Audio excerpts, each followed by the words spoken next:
Imelda, jy word geken as die persoon wat die meeste navorsing in die wêreld gedoen het oor wolwinsuur wat verkry word uit koolhidraat. Wat sou jy sê is jou mees verrassendste ontdekking wat jy gemaak het ten opsigte van wolwinsuur? Nou, dit is 'n goeie vraag en dit was baie baie werk. Ek kan vir jou sê wat my geprikkel het omtrent hoekom. In ons medisyne wêreld is ons gewend, een produk, baie neeweffekte. Hier het jy 'n produk wat soveel kliniese toepassings het met geen neeweffekte. En dit het my werklik laat wonder. Dit is waar my werk my belangstelling begin het. Die grootste ontdekking vir my in die wolwinsuur is om te verstaan waar kom al daardie kliniese eienskappe van wolwinsuur vandaan. Daar word baie werk geskrywe, maar die hart voel ek, verstaan ek van wolwinsuur. Wolwinsuur is 'n supramolekulêre struktuur.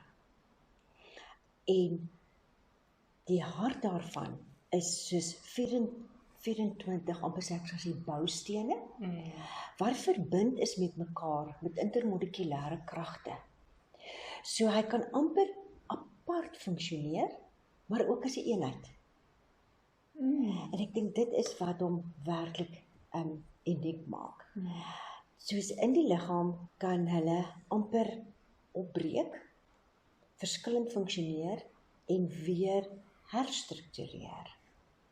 En van hierdie al 24 het ons gaan navors en het almal bydra tot hierdie kliniese eienskappe wat ons sê. Met ander woorde, as ons nou sê hy het 'n anti-inflammatoriese werking, wolwinsuur, waarin hierdie boustene is daardie eienskappe. En daaruit soos verskillende suurkombinasies wat binne organiese sure wat binne in die struktuur vasgelê word. Byvoorbeeld butyrinsuur, succinic acid, daar gaan ek nou die Engelse woorde gebruik, maar butyric acid, succinic acid, maleic acid, melihinsuur, dit is al die verskillendes en almal van hulle het 'n bydrae tot die anti-inflammatories, antimikrobies se werking van die en antioksidante werking. So daar is nie een struktuur binne in hierdie supramolekulêre struktuur wat nie 'n aktiewe rol speel tot die kliniese eienskappe nie.